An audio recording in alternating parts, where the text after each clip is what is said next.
Hello, welcome back to Shannon's Lumber Industry Update. I, of course, am Shannon, and I'm actually deviating from my plan. I originally recorded a bunch of these episodes before even launching the podcast, and I wanted to move into an episode on lumber grading next. You'll notice in episode 1 in the glossary, I specifically avoided terms like number one common and FAS and such, because I've got a whole episode dedicated to grading. However, current events have forced me to push that off an episode because I wanted to talk about Notre Dame. This, to a woodworker, heck, to a human being, the fire at the Notre Dame Cathedral in Paris is just heartbreaking.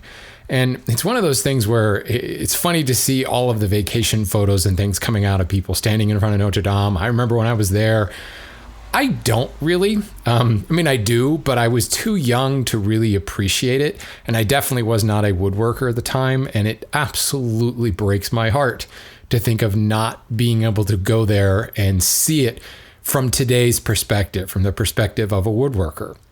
Now, certainly there's going to be a major effort to rebuild this, and hopefully it will be restored to its original beauty. But here's the thing. We probably would have never seen, the average tourist would have never really seen the truss work at the roof that really burned, what they call the forest up there. So, I'm trying to put a positive spin on this, and hopefully the restoration, no one will ever even notice. But it's raised a lot of interesting questions in the lumber industry about how can this be rebuilt. Now let's step back a little bit and let's talk a little bit about Notre Dame and when it was built, and let's talk about some of the specs. This is all the stuff that many of you have probably read and all the coverage that's happened in the last week since the fire happened. But the roof that burnt, that's really what caused the fire. That many 100-year-old dry timber in the roof just went up like a Roman candle. This roof was built in 1220 with, at the time, 300-year-old French oak trees. Each one of these beams, because they were so incredibly long, because of that 50-degree Gothic roof angle, each one of those beams was a single tree, basically hewed into a cant and used as a massive beam, which, counting it all up, there was something like 13,000 French oaks used for the beams in the forest. Again, that is the structure up at the roof there. So one tree per beam of just these massive, giant, old-growth oaks. Just a sight to behold, and there's certainly some images floating around now of that forest area of the roof, and you really get a feel for just how much we're talking about. It's said that the carpenters at the time cleared 21 hectares, it's about 51 acres, was cleared to get all of the material for that roof. That is a lot of lumber. You just imagine in 1220 what we're talking about here. Of course, the crazy thing is the timber framing techniques they used really in many ways is the same techniques that timber framers use today. Now, they may be using chain mortisers and, big circular saws and things like that, but it's still the exact same joinery in many ways, still cut a lot the same way with adzes and chisels and boring machines, sped up, like I said, with a few of those other tools, but really the exact same techniques. What's crazy, though, is going upstream of this and thinking about that 21 hectares of forest that was cleared.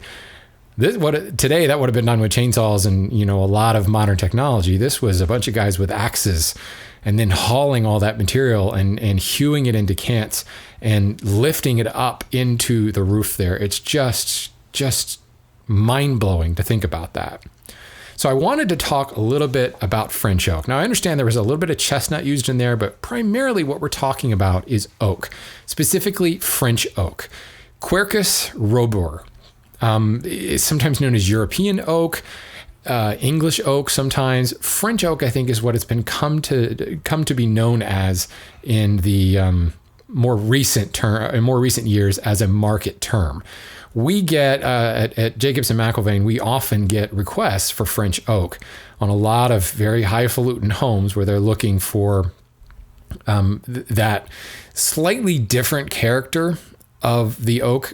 Frankly, I think what happens more often than not is an architect has spec'd it and said, ooh, it's French oak. And it becomes very much a keeping up with the Joneses thing, because when you put European oak, French oak, side by side with American white oak, it's going to be very difficult to tell them apart. There are some very subtle differences in the pore structure and the size of the ray fleck and a little bit of the color, but again, color can be so varied from species to species. So really what we are talking about is white oak. For those of us in North America, what we're going to be familiar with is white oak.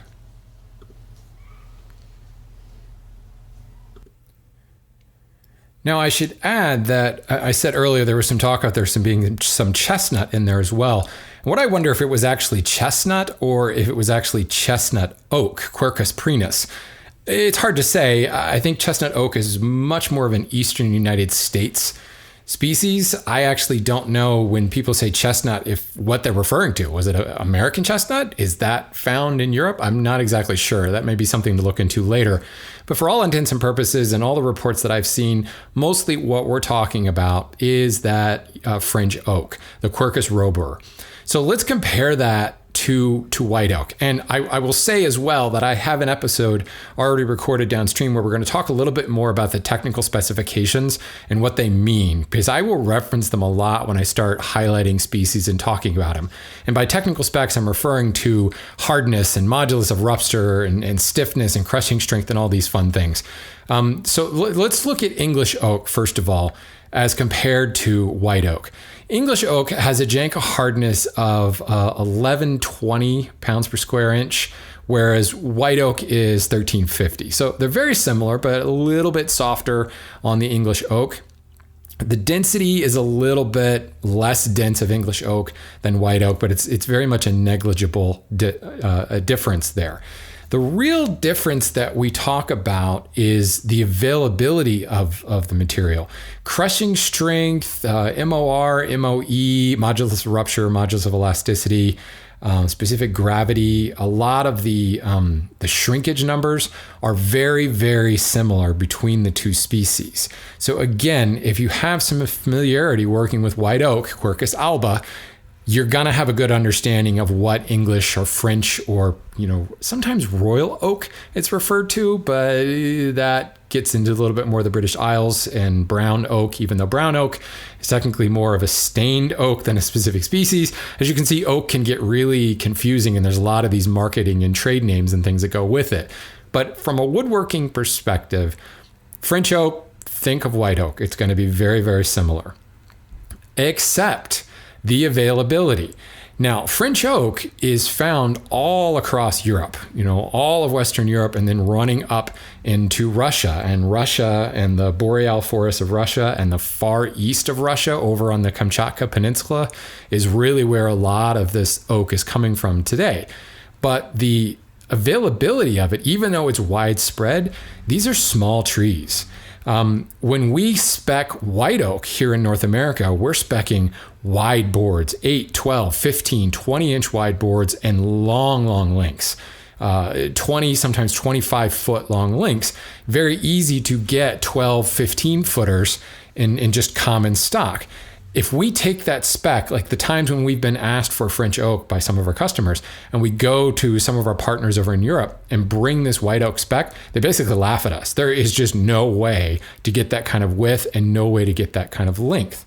For the most part, European oak is really a flooring species, and the specs are very similar to that, like number 2 common grade and very small cutting sizes. And again, we're going to get into this actually in the next episode with grades, but 6 inches is about the max width, and 8 feet long boards can actually be really hard to obtain. More often than not, the specs we get back from our European partners are, we can give you maybe 4 to 6 with an average of 4-inch width and 6 to 8 with an average of 6 feet in length. So think about that now. That is the common availability. And this is not an issue where the sawmills are sawing to meet a specific grade. They're getting the best they can out of these smaller trees. So now think back to what they used in Notre Dame. We're talking 8 by 8, 12 by 12 beams, but more importantly, not even so much the width, it's the length. They had whole trees that in some instances, no scarf joints in there, running 30, 40 feet long in these beams.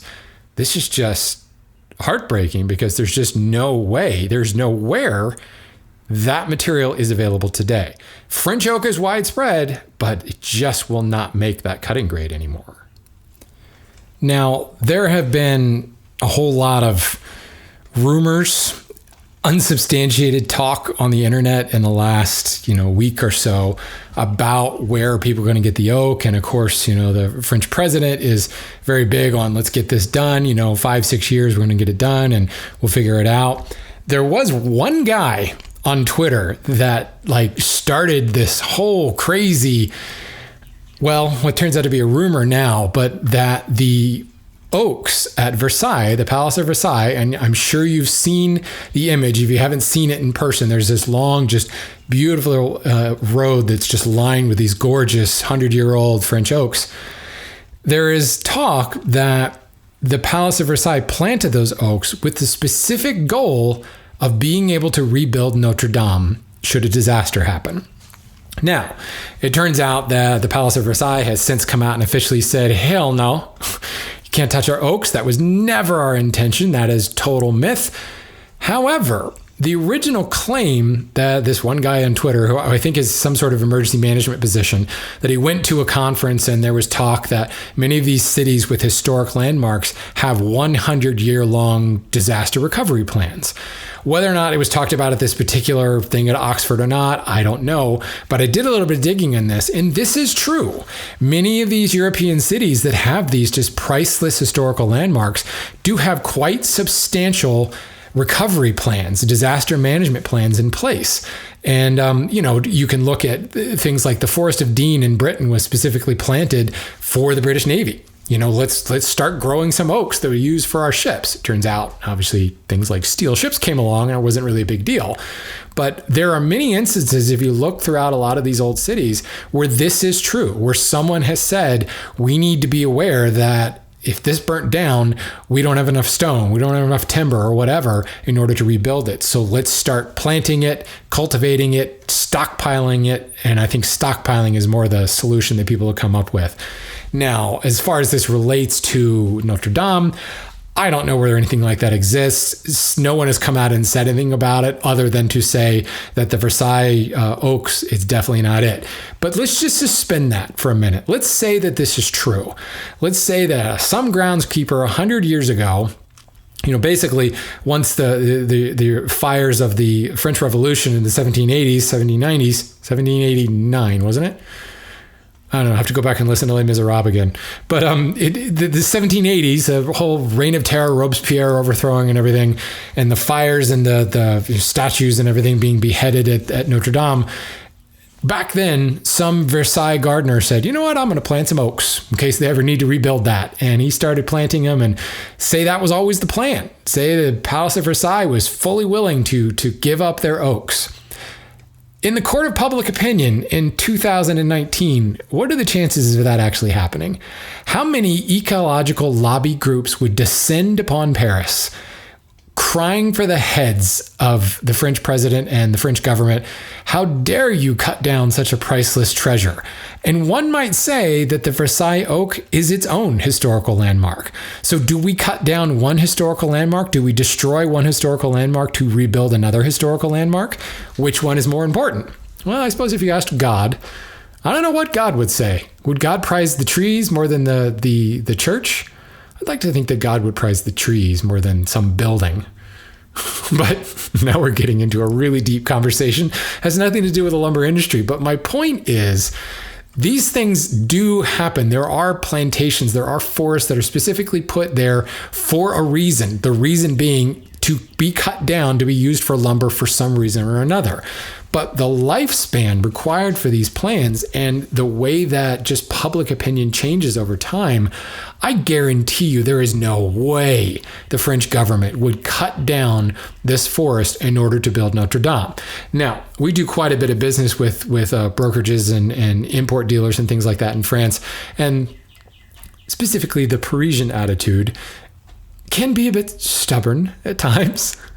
I have a couple French friends. I don't want to offend anybody, but there is a certain jingoistic pride of the French that may say, no, we do it no matter what. That was my French accent. Can you tell? And they may say that we're going to absolutely restore this. It does not matter what we're going to cut down. I highly doubt that would ever happen. There is just no way in today's sensitive society anyone's going to let you cut down an entire forest. And even if I were to be a total jerk about it and say, no, that's what it was intended, I love trees too much. I'm hardly considering myself to be a tree hugger, but at the same time, I would hate to see those beautiful oaks at Versailles cut down for this. Because the fact is, can't we rebuild Notre Dame, maintain the same historical significance, maintain the same accurate beauty and carvings and architecture while using some modern techniques, aka some fire-resistant techniques? And when we're talking about the forest, again, call it the attic, the part that nobody saw that burnt down, what's saying they can't just use some fire-resistant LVL up there to do this, or other fire retardant products? And certainly a fire suppression system would be useful. And it would all be hidden behind the scenes, because if you've been to Notre Dame, mostly what you're seeing is stone. There's a lot of stone in there. And of course, that's a lot of what's standing.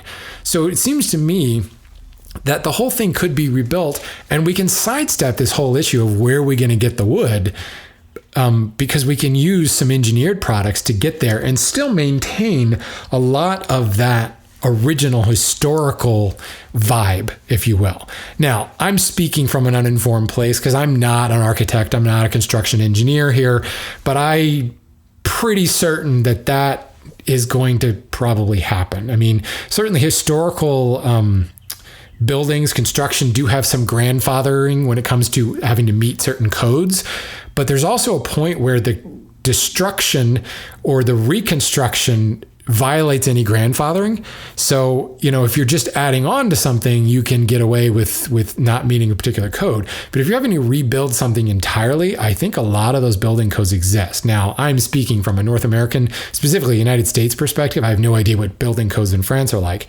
but one wouldn't think they would be that much different, certainly when it comes to fire prevention in a major tourist city at a major tourist attraction. So I have to believe that whether or not they would have the cojones to cut down a beautiful forest at the Palace of Versailles is kind of irrelevant, because somewhere some architect is going to say, this is stupid, folks. We've got to build this so that it's fire resistant. We've got to build this using better materials. Because here's the other thing. Those are 100-year-old oaks at Versailles when they were, based on when they were planted. They might not even be big enough for what they need to rebuild that roof. So I think we're just going to have to sidestep that whole issue. But here's the other thing, and let's get into lumber industry here. If you were to buy a large volume of French oak now, forgetting the fact that they're not going to be able to hit those length specs or those width specs, say it were available. Today, where it would come from would be Russia, specifically Far Eastern Russia. That's where the French oak is coming from. And French oak today is primarily a flooring product. I said that before. Especially because of the smaller sizes, the cutting size you get would squarely put it as a number 2 common grade, which is what flooring uses. Because there's only one face visible in flooring, and it's a lot of narrow widths and short lengths pieced together to make a tongue and groove floor. So if you buy French oak today, it's generally French oak flooring. Like if you were to Google and start typing French oak, Google would autocomplete with French oak flooring. I would not buy it. I definitely would not buy it. The Russian French oak trade is riven with illegal logging. And if you were to look at a map, look at the far east of Russia, look at the Kamchatka Peninsula. The border is with China. On the Chinese side of that border, towns like Shufene, I'm not sure I'm saying that right. Shufen? I'm not sure. Most of the towns along that border are logging towns. Their entire reason for existing is logging towns. Pull up Google Earth, Google Maps, go to a satellite view, and zoom in on the towns on the Chinese side of that border, and you will see stacks and stacks of logs and train cars filled with logs. Those towns exist to turn logs into boards. And where do you think they're getting their logs, folks? They're getting them from the boreal forests of Russia. And they're carting them across the border, turning them into boards so that they're harder to track, and in many instances, turning them into furniture and selling them to the North American market. It's lumber laundering at its finest. Take that, $20, turn it into a product, move that product over here, turn the product back into $20, and you just laundered that money. Same thing is happening, except you can't turn that furniture back into a log. You just laundered that log from a protected forest or a private forest in Russia.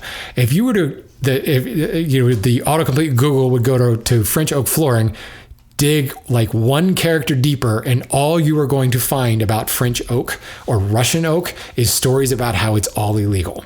Now, there may be some of it coming out of there that is legal, but Lumber Liquidators just got in trouble for this. Lumber Liquidators was indicted and sentenced under the Lacey Act for bringing illegal Russian oak in. And here's the thing,